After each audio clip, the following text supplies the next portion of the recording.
Shalom everyone, and welcome back to This Week in Torah. Let us begin with a question. Have you ever seen someone claim to be fighting for justice, equality, or fairness, only to discover that beneath the surface, they were really seeking power for themselves? History is filled with people who spoke the language of principle while pursuing personal ambition. We see it in politics, in business, in organizations, and sometimes even in our personal relationships. And if we're honest, we occasionally see it within ourselves. How do we know when a cause is truly righteous? How do we distinguish between genuine leadership and personal ambition? And perhaps most importantly, how do we disagree with others without allowing conflict to consume us? Those questions lie at the heart of this week's Torah portion, Parshas Korach. Korach was no ordinary individual. He was intelligent, influential, wealthy, and a member of the tribe of Levi. He belonged to one of the most distinguished families in Israel. Yet despite all that he possessed, Korach wanted more. The Torah tells us that Korach gathered followers and challenged the leadership of Moses and Aharon. His argument sounded compelling. He declared, "The entire congregation is holy, and the Lord is among them. Why then do you elevate yourselves above the assembly of the Lord?" At first glance, Korach appears to be championing equality. He seems to be standing up for the people. His words sound noble and persuasive. But our sages revealed that something deeper was taking place. Rashi, drawing upon the teachings of Chazal, explains that Korach's rebellion was rooted in jealousy and resentment. Korach believed that he deserved the position of leadership that had been given to another family member. What began as dissatisfaction grew into opposition. What began as frustration became rebellion. And what appeared to be a public argument about equality was at least in part fueled by personal ambition. The Chassam Sofer develops this idea further. He explains that Korach cloaked personal ambition in the language of spiritual principle. His challenge sounded noble on the surface, but underneath it was driven by dissatisfaction with the role that God had assigned him. That insight is as relevant today as it was thousands of years ago. Sometimes people can use the language of ideals while pursuing personal goals. And sometimes we ourselves can convince ourselves that we are fighting for a principle when in reality our ego has quietly entered the conversation. This brings us to one of the most famous teachings associated with Korach. In Pirkei Avos, Ethics of Our Fathers, the Mishnah states, "Every dispute that is for the sake of heaven will endure, but a dispute that is not for the sake of heaven will not endure." The Mishnah then asks, what is an example of a dispute for the sake of heaven? The debates between Hillel and Shammai. And what is an example of a dispute that was not for the sake of heaven? The dispute of Korach and his followers. The lesson is profound. Judaism does not fear disagreement. The Talmud is filled with debate. The sages disagreed constantly. Questions are welcome. Discussion is encouraged. But there is a critical difference between a disagreement that seeks truth and a disagreement that seeks victory. When people are searching together for what is right, disagreement can be productive. When people are fighting for power, recognition, or personal gain, disagreement becomes destructive. That distinction remains just as important today.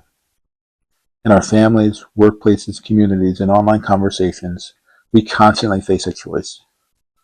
Are we trying to discover truth, or are we simply trying to win? Parshas Korach challenges us to examine not only our arguments, but also our motivations. Rabbi Joseph B. Soloveitchik, known simply as the Rav, frequently taught that every individual being possesses a unique mission and covenantal responsibility before God. Human dignity comes from embracing the role that we've been called to fulfill, rather than measuring ourselves against others. From that perspective, Korach's tragedy was not merely that he challenged Moshe. His tragedy was that he could not appreciate his own sacred role. Instead of developing the gifts and responsibilities entrusted to him, he became preoccupied with someone else's position. How often does that happen today? We live in an age of constant comparison. Social media allows us to compare our careers, our finances, our achievements, our relationships, and even our happiness with those around us. It becomes easy to ask, why does that person have what I don't have? Why were they chosen instead of me? Why is their life moving faster than mine? The Rav's philosophy encourages us to ask a different question. Not why am I not them, but what am I supposed to become? That question transforms everything. Instead of comparing ourselves to others, we focus on our own growth.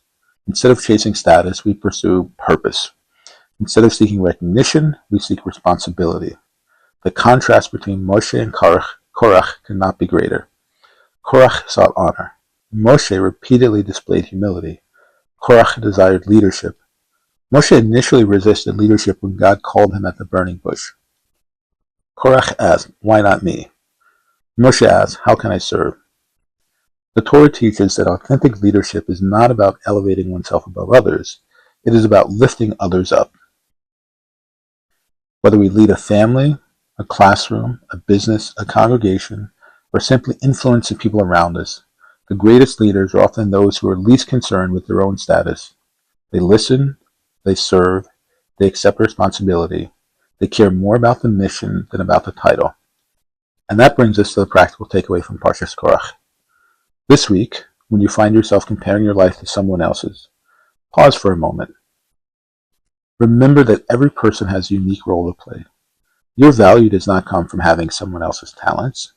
Your worth does not depend on someone else's position. And your purpose is not diminished because another person has been given a different path. The world does not need another Moshe. It does not need another Aharon. And it certainly did not need another Korach. The world needs each of us to become the best version of ourselves.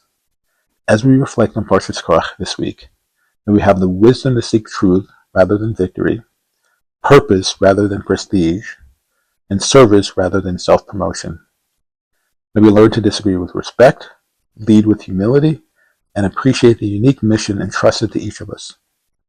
Thank you so much for joining us for this week's edition of This Week in Torah. If this message resonated with you, please consider sharing it with a friend, family member, or someone who might benefit from its message. These timeless teachings become even more meaningful when they spark thoughtful conversations among the people we care about. Until next time, thank you for learning with us. Shabbat Shalom.